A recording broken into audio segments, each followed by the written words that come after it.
अच्छा, ethical code के हवाले से या हम कहें कि बेसिक इंफॉर्मेशन जो आप लोगों को बाउंड्रीज की पता होनी चाहिए ना, उस पे हमारी बात हो रही है। और उसमें मैं इन्फॉर्म कंसेंट को शेयर करी थी।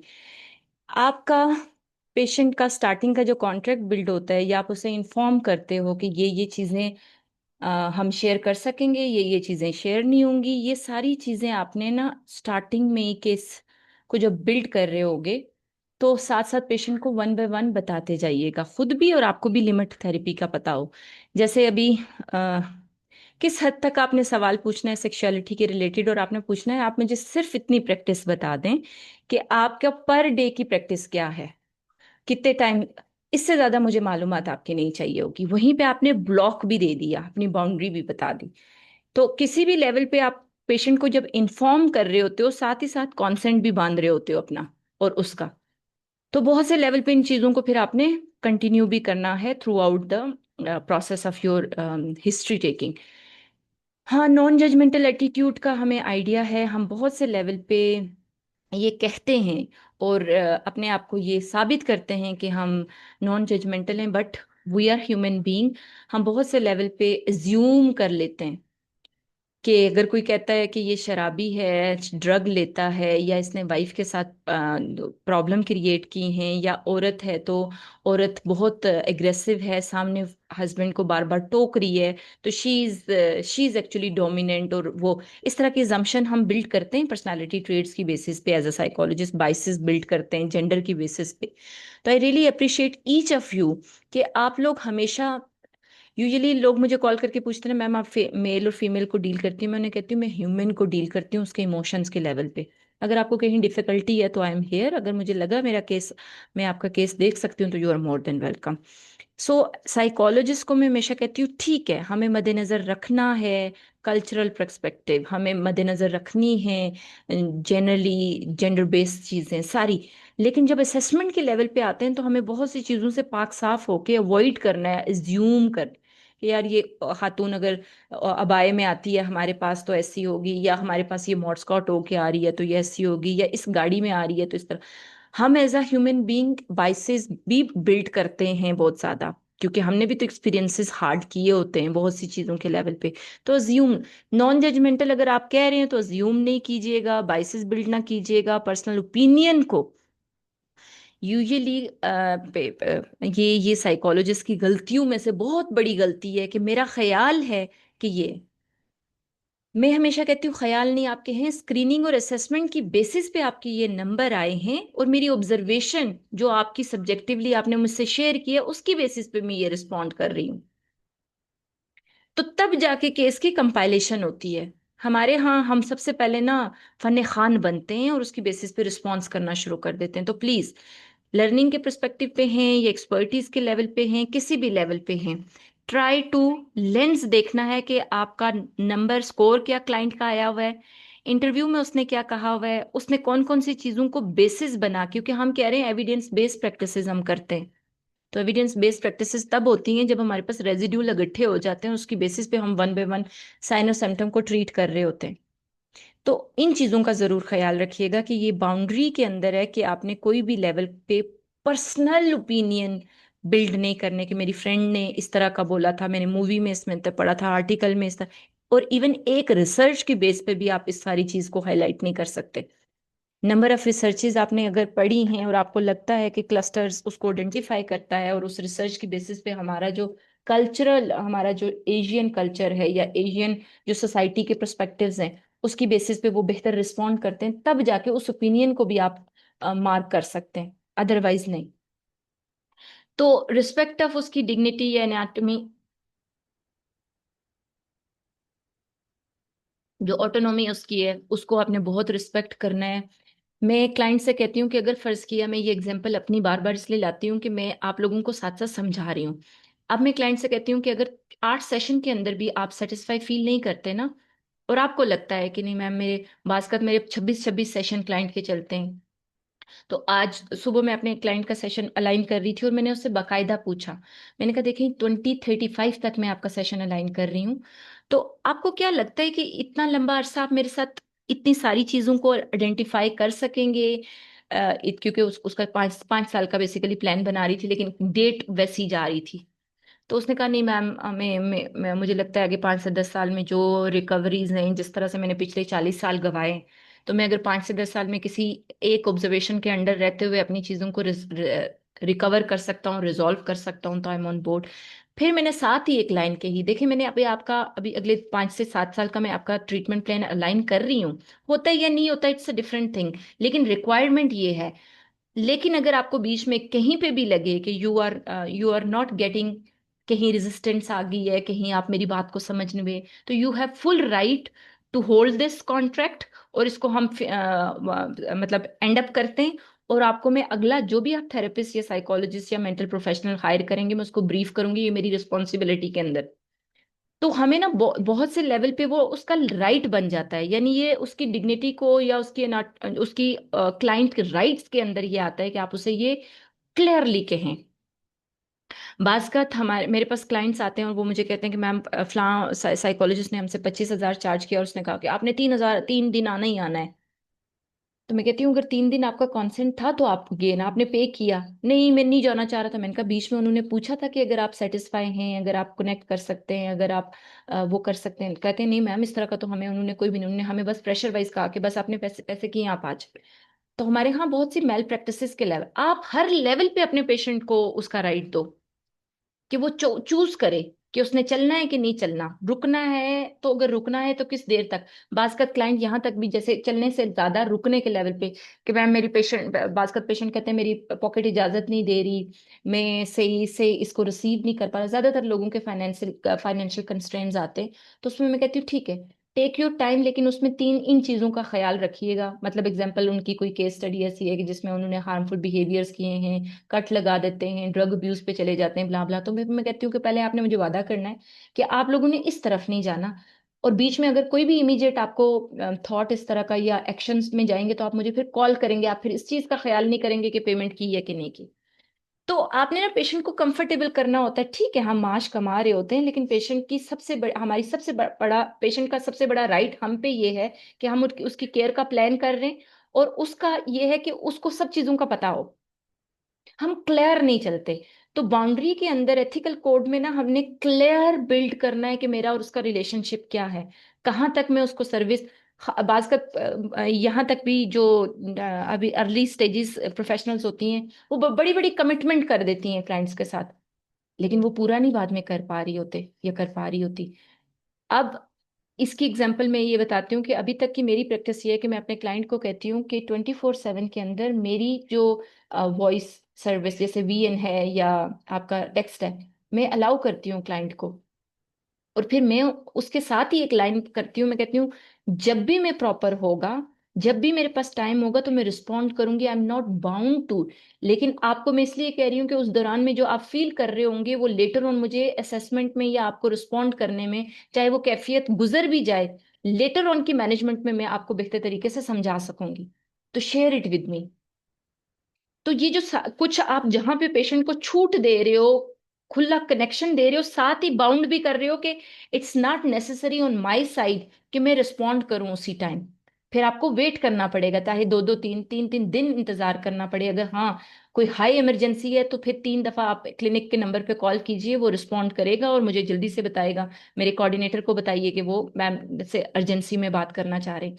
तो आपने ना पूरा अपना नेटवर्क बनाना होता है बाउंड्रीज का, प्रोफेशनल अपनी रिस्पॉन्सिबिलिटीज का, जिसकी बेस पे वो अपनी राइट्स को सेलिब्रेट कर सके, एंजॉय करे और आपसे सर्विस ले, और आप अपने राइट्स को फुली कंडेम, वो जैसे होता है ना कि आप कह सको this is my service and I ask for this, और इसी के ऊपर मैं चार्ज कर रही हूँ या इसी के ऊपर मैं फिर सर्विस भी दे रही हूँ। तो इससे आपका कॉन्फिडेंस भी बिल्ड होता है, आपकी सर्विसेज की क्वालिटी भी बिल्ड होती है, और बेटर उस लेवल पे भी जाते हो। कल्चरल सेंसिटिविटी के लेवल पे अगर जाया जाए तो ये बहुत बड़ा टॉपिक है एक बेटा, ये बहुत लंबी एक चीज है, लेकिन इसको अगर ब्रीफली मैं डिफाइन करूं तो कोई पेशावर से आया हुआ क्लाइंट, कोई चाइना से आया हुआ क्लाइंट, जैसे कोई जापान का क्लाइंट है, कोई भी क्लाइंट है, ह्यूमन बीइंग वो है। जनरल उसके जो इमोशन सिस्टम है वही है। हाँ, उसने उसके कल्चर ने उसे क्या सिखाया, उसके लिए राइट और रॉन्ग वहाँ वो क्या कैप्चर करके आया, ये आपको फिर लर्न करना पड़ेगा। उसी को हम कहते हैं साइकोलॉजिस्ट की डाइवर्सिटी हाई होनी चाहिए। हम बात बाउंड करते हैं ना कि लैंग्वेज, जैसे लैंग्वेज बैरियर के लेवल पे, अब जैसे बहुत से इंटरनेशनल क्लाइंट्स जो कि उर्दू नहीं समझ सकते, तो मैं उनसे कहती हूँ कि मेरी इंग्लिश इतनी अच्छी नहीं है, मैं जस्टिफाई नहीं कर सकूंगी आपके केस को। मैं फिर रेफर करती हूँ। मैं कहती हूँ ठीक है, किसी ने रेफर किया आपको, लेकिन I can do this for you, और इतना मैं आपके साथ चल सकूंगी। तो उसमें भी क्या, ये कल्चरल सेंसिटिविटी में लैंग्वेज, रिस्पेक्ट, डाइवर्सिटी, उसका बैकग्राउंड, उसका सब चीजें आ जाती हैं। तो इसको आपने बहुत ज्यादा अपने लेवल पे देखना है कि वेयर इज योर कोड, और उस कोड के अकॉर्डिंग क्या चल सकते हो। अच्छा, ड्यूअल रिलेशनशिप की जो है ना, फ्रेंड रिलेटिव, अच्छा इसमें एक और भी तजाद अभी आता है। जैसे बहुत से केसेस के अंदर ना हम कॉफी पीरियड्स रखते हैं। ये कपल्स के अंदर और रिलेशनशिप इश्यूज के अंदर बहुत रखा जाता है। जैसे कोई एलीट एमएनए है, कोई है, तो उसके लिए फिर क्लिनिक में आना आसान नहीं है, तो हम ये करते हैं कि हम फिर अपनी टीम के साथ एक दो लोग अलाइन करते हैं, और वो पूरा वहां पे जाके स्क्रीनिंग और असेसमेंट करके सजेशन दे आते हैं। This is the advance level thinking.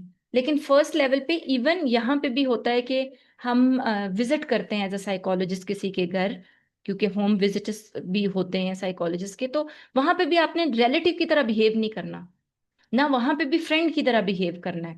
What ever the environment, चाहे वो आपका कॉफी शॉप है, चाहे उसका घर है, चाहे बाहर आप रोड पे हैं, चाहे आप उससे मस्जिद में मिल रहे हैं, कहीं पे भी मिल रहे हैं, बिहेव लाइक अ प्रोफेशनल। उसी का प्रोफेशनल आप पार्ट वो हैं, थेरेपिस्ट हैं या साइक, वो चीज आपकी कभी टिल्ट ना हो, या भी कभी ऐसी क्लोजनेस ना आए जिसकी बेसिस पे वो क्लेम करे कि you are my equally like a friend, या इक्वली लाइक, ये पहले से आपको डिफाइन करनी पड़ेंगी। यहां तक साथ है। Yes ma'am. चले। अच्छा, साथ ही ना जी, बीच में चीजें बहुत सी आप दोनों, आप सबको भी पता होंगी, आप लोग भी मुझे डिस्कशन के जब फोरम खुलेगा तो उसमें जरूर बताइएगा। लेकिन थेरेप्यूटिक जो रेपो बिल्डिंग है, ये बहुत जरूरी है। जैसे आप डिटेल्स उससे क्वेश्चनेयर फिल करा रहे हो, मेरे पास ना, मैं बाकी अपने साइकोलॉजिस्ट को भी रेफर करती हूँ, मैं कहती हूँ कि मेरे पास ना स्क्रीनिंग टूल सारे इसमें पड़े हुए हैं। और कुछ टूल्स हार्ड में होते हैं, कुछ सॉफ्ट में होते हैं, तो आप सॉफ्ट का ज़माना है, तो आप अपने पास जब आप अपनी प्रैक्टिस बिल्ड कर लोगे, तो बेहतर है कि कोई एक ऐसा गैजेट रखो जिसके अंदर आपके स्क्रीनिंग टूल सारे के सारे अलाइन हों, और on the time of need आप उन्हीं को ओपन करो और उसी पे वहीं पे क्लिक करवाओ और लेके चलो। हमारे पास ऐसे कोई सॉफ्टवेयर सच नहीं है कोई कंप्रिहेंसिवली जो हमें रिस्पॉन्ड कर सके और हमारी स्क्रीनिंग में मदद कर सके। लेकिन ये है कि कुछ चीज़ों को हमने, टूल्स को वो करना भी है। तो स्क्रीनिंग से पहले रेपो बिल्डिंग आपकी बिल्ड होगी। उसके बाद कोई भी रिलायबल टूल है आपने वो इम्प्लीमेंट, इन टूल्स के ऊपर अभी तक हम गए नहीं है, मैंने सिर्फ एग्जांपल के तौर पर यहाँ मेंशन कर दी है। जो क्लाइंट की रेडीनेस है ना, बाज का तो आपको 5-5 7-7 मिनट या 10-10 मिनट क्लाइंट का वेट करना पड़ता है कि वो अपना रोना कम करे, या वो पहले अपनी इमोशनल आउटब्रस्ट, जो क्योंकि आपके वो करीब जब आके आप उससे पूछते हैं ना, तो उसके जख्म ताज़ा होते हैं यूजुअली। मैं यूजुअली क्लाइंट से कहती हूँ कि आप जब ओटी में एंटर हो रहे हैं ना, सोचूं कि ओटी है यहाँ पे, और मैं वन बाय वन आपके जख्म खोलूंगी, मैं क्वेश्चन पूछूंगी, मैं कुछ ऐसी चीजें अनकंफर्टेबल पूछूंगी।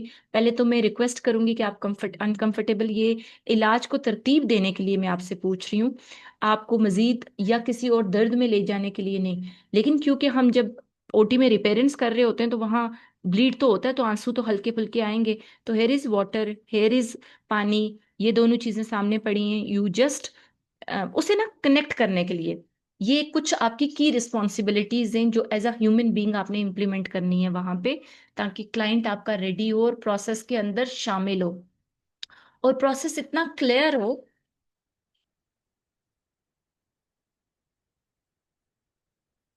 कि आपका क्लाइंट बार बार आपसे ये ना पूछे, थोड़ी थोड़ी देर बाद पूछता है ना कि मैडम कितना टाइम रह गया, जब हमने क्लियर नहीं किया। मैम कोई और तो नहीं आ जाएगा, जब हमने क्लियर नहीं किया। या बीच में ये कि आप कहे कि सारा कुछ मैंने ही बताना है, आपने क्लियर नहीं किया। तो बहुत सी चीजों के लेवल पे आप उसे कहते हो, कुछ सवालात मैं आपसे पूछे जा रही हूँ, जो चीजें आपके माइंड में आएगी आप मुझे बताते जाइएगा, आपकी हिस्ट्री साथ साथ हम कंप्लीट करेंगे।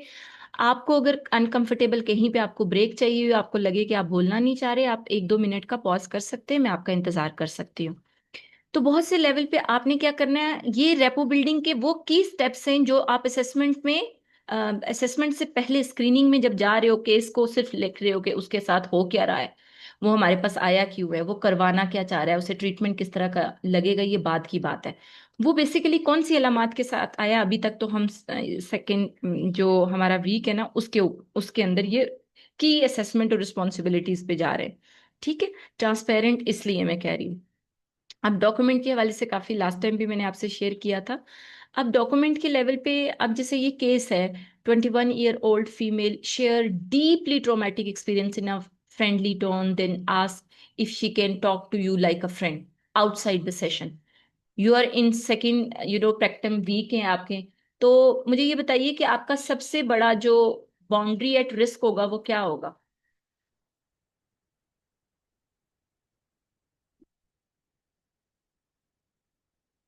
केस को पढ़िए, और केस को पढ़ने के बाद मुझे रिस्पॉन्स कीजिए वन बाय वन।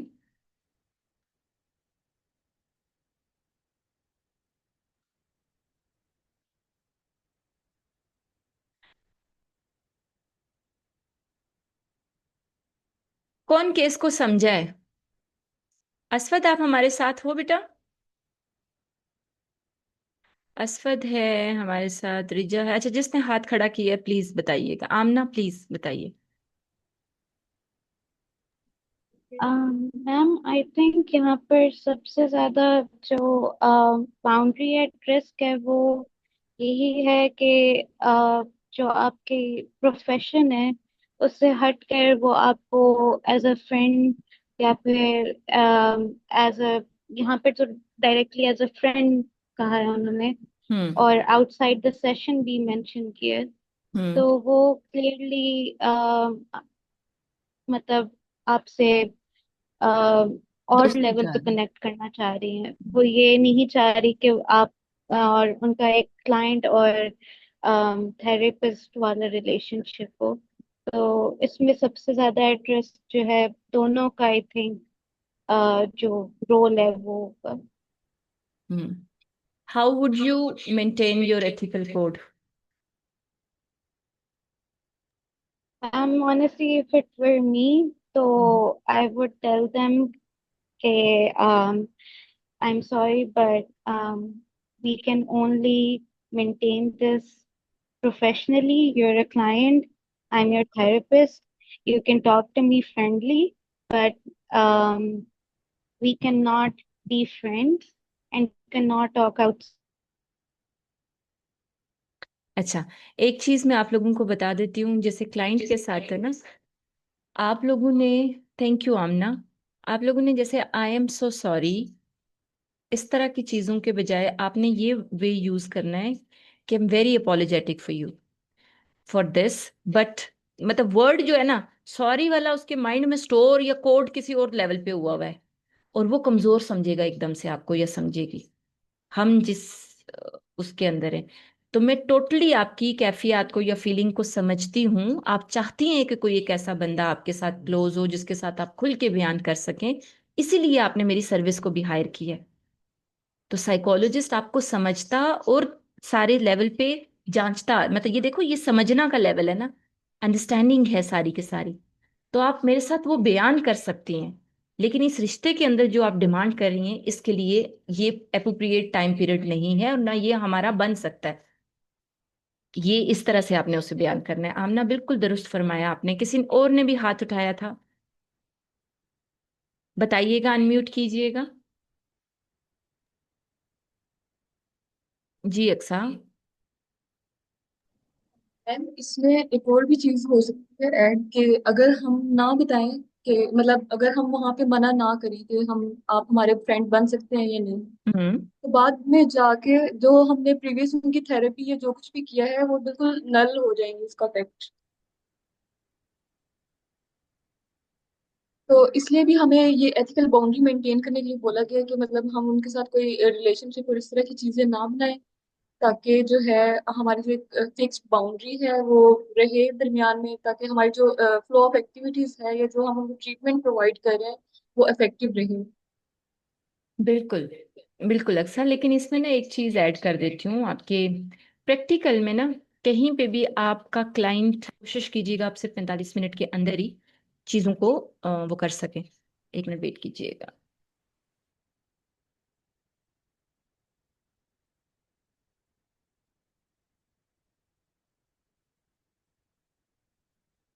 बावजूद भी पेशेंट प्लानिंग नहीं ले पा रहे होते। तो हमें क्या करना है, हमें पेशेंट को फ्रीक्वेंटली इलाज से फारिग नहीं करना। ये हमारे कोड ऑफ कंडक्ट की किताबों में लिखा हुआ है बहुत सी चीजों में, जैसे अक्सा ने कहा ना, लेकिन वो बिफर जाएगा। वो कहाँ जाएगा फिर? तो हमने बेशक उसको रिट्रीव करना है, दोबारा से बिल्ड करनी है चीजें सब, लेकिन ट्रीटमेंट को कंटिन्यू करना है अक्सा? मेरी बात समझ पाए हो? Yes ma'am.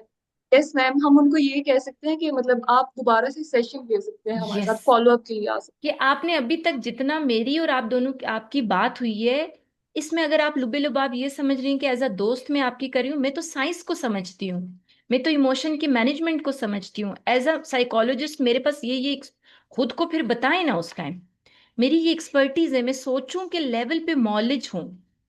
तो आपकी तभी आपको इस तरह की फीलिंग आई, मैं अप्रिशिएट करती हूँ इस फीलिंग को, लेकिन मैं आपकी दोस्त नहीं हो सकती। ठीक है? इस तरह से आपने ना उसे उसे एकदम से आपने रिजेक्ट भी नहीं करना। जैसे आमना ने स्टार्टिंग में कहा और अक्सा ने, दोनों ने अपने लेवल पे ठीक कहा, लेकिन उसको कंफर्टेबल करते हुए उसको समझा देना है कि मैं तुम्हारी दोस्त नहीं हूँ, बस इतनी सी बात है ये। क्योंकि इस देखो इसमें ये ना, what would be the right professional response, right और रॉन्ग कॉन्टेक्स्ट बेस्ड डिफरेंट आएंगे, वर्ड्स डिफरेंट आएंगे, लेकिन कॉन्टेक्स्ट एक ही रहेगा कि हम उसके दोस्त नहीं है या रिलेटिव नहीं है। ऐसे ही है, सब साथ हैं। हैं। Yes ma'am. इसमें मैम हम एक और भी चीज ऐड कर सकते हैं कि जी। हम लोग यस मैम। गिफ्ट और इस तरह की बाउंड्रीज भी बनाएं, गिफ्ट्स वगैरह एक्सेप्ट ना करें और ना इस तरह की कोई चीज ऑफर करें। अक्सा, आप मेरे ख्याल से गिफ्ट्स वगैरह के बारे में कह रहे थे। Yes ma'am. मैम मैं इसमें ये भी कह रही थी कि मतलब गिफ्ट्स एक्सचेंज भी ना हो, उससे भी जो है ना क्लाइंट ये फीलिंग्स गेन कर सकते हैं कि शायद ये हमारे साथ सिंपैथेटिक हो रहे हैं या इस तरह की चीज, तो वहां पे भी हम एक थोड़ी बाउंड्री रखें। बिल्कुल जबरदस्त आपने बताया। किसी और का रिस्पॉन्स है इस पे, गिफ्ट्स एक्सचेंज पे?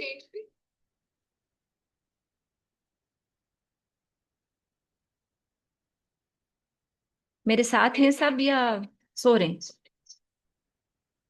मैं और अक्सा बात कर रहे थे। नहीं नहीं मैम, सुन रहे हैं। जी। जी सजूब, आप ही बताइएगा, गिफ्ट्स लिया जा सकता है क्या? क्या सिनेरियो, कोई आइडिया है?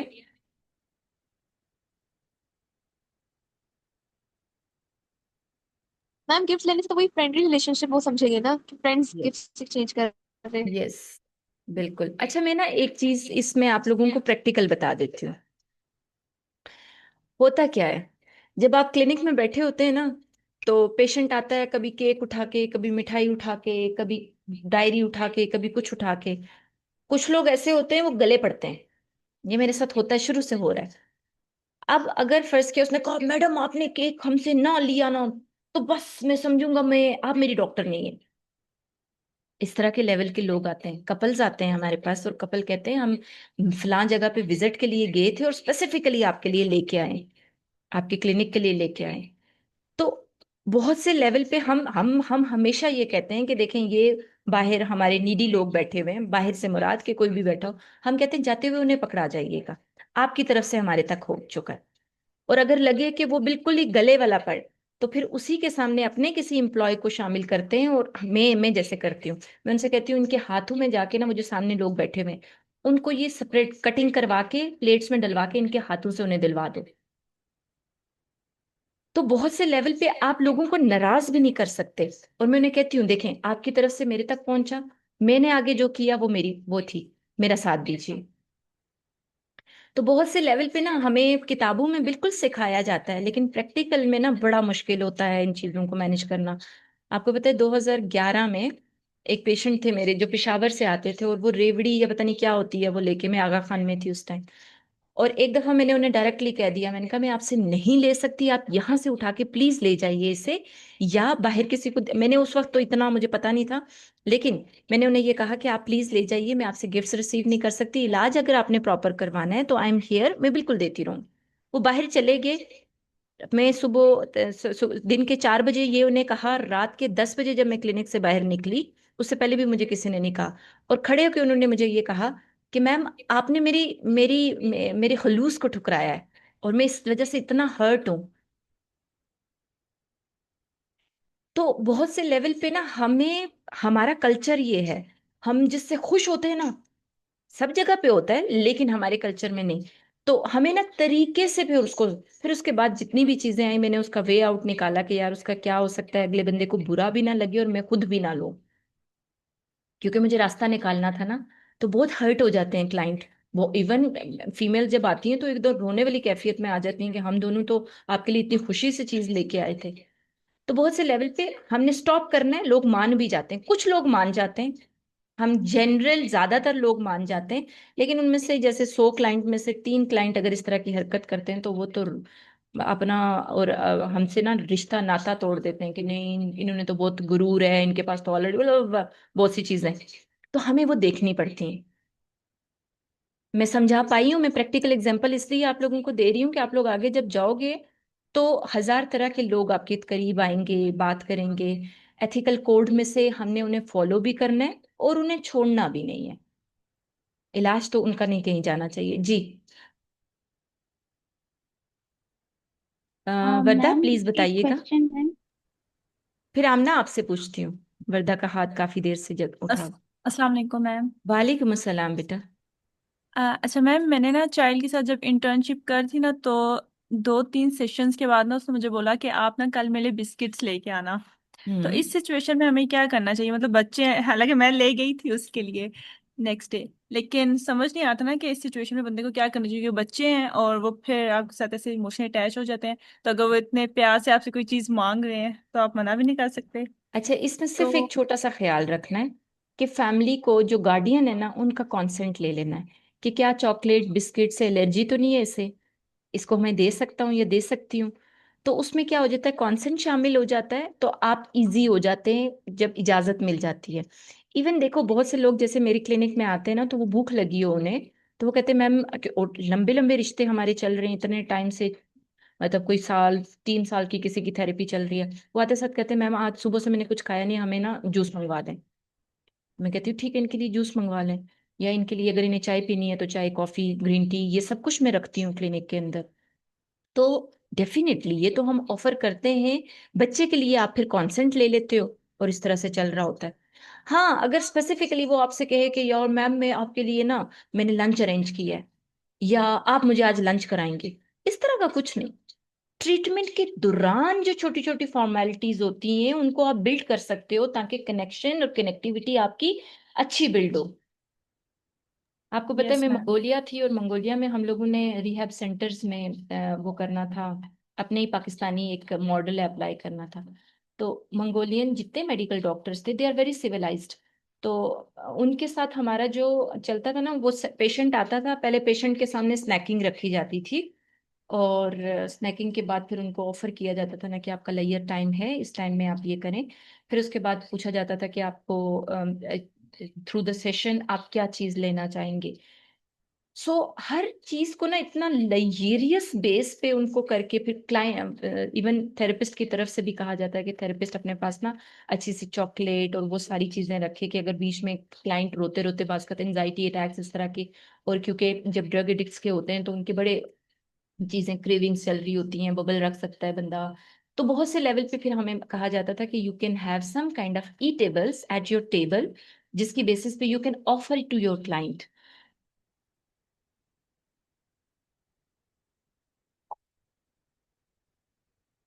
तो बहुत से लेवल पे ना हमें बहुत सी चीजों को देखना होता है कि यार क्या what is working and what is not working. लेकिन बाउंड्री हमारी ये है कि हमने दोस्ती तक नहीं जाना, गिफ्ट्स नहीं लेने, रिश्ते नहीं बनाने, उससे खाना नहीं है, और खुद खुद से ज्यादा ओवरबर्डन और ऑफर नहीं करना।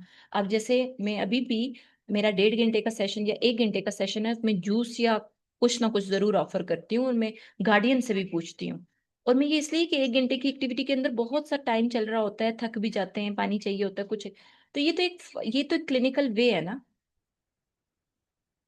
मेरे साथ हैं, मेरी बात को समझ पाए? यस मैम, यस समझ। मैम। ठीक है, यहाँ तक कोई सवाल तो नहीं है? Ma'am, I have a question.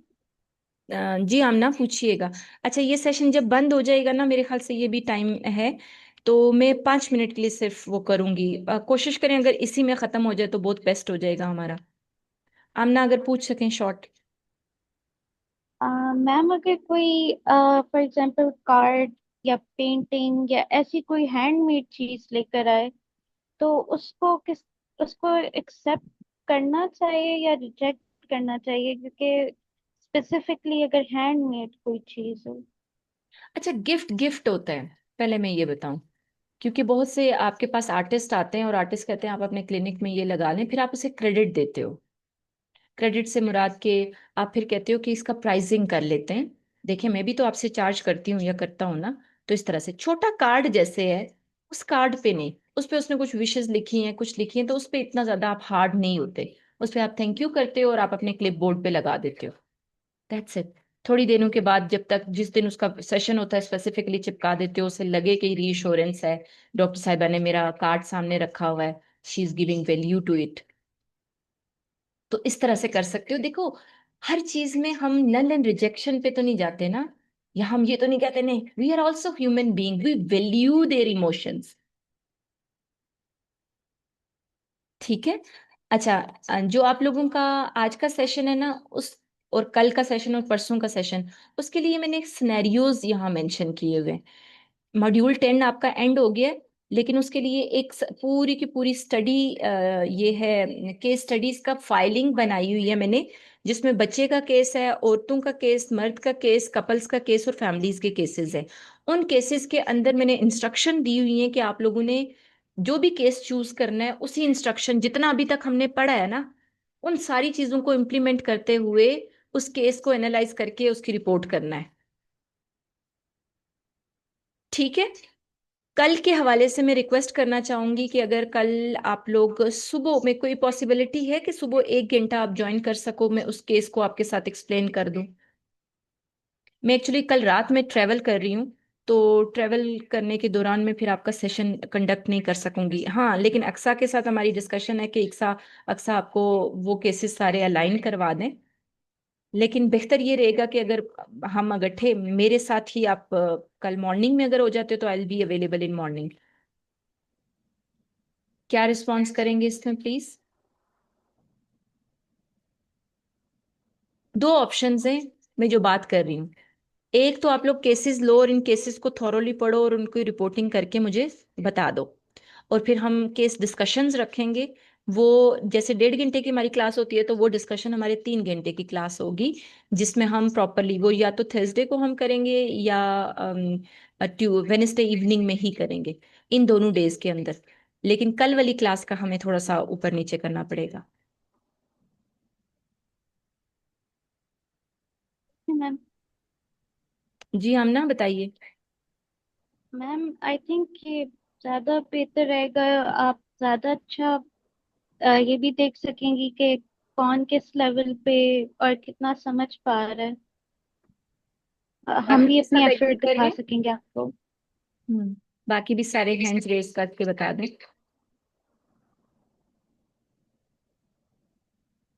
चलो, वर्दा ने भी कह दिया है, रिजा ने भी कह दिया। Okay, thank you guys. ऐसे करते हैं, अक्सा आपके साथ एक्सप्लेन जरूर करेंगे अगला सेशन जब हम अलाइन करेंगे। तो उसके साथ साथ फिर हम केस डिस्कशन भी रख लेंगे। अगला जो टाइम पीरियड होगा, हम ट्यूसडे को फिर होल्ड कर रहे हैं, मैं असाइनमेंट सेंड कर रही हूँ। तो मैं वेनेसडे को जब इवनिंग में बैठूंगी तो फिर मैं ज्यादा देर के लिए आप लोगों के साथ बैठूंगी, मैं और अक्सा दोनों।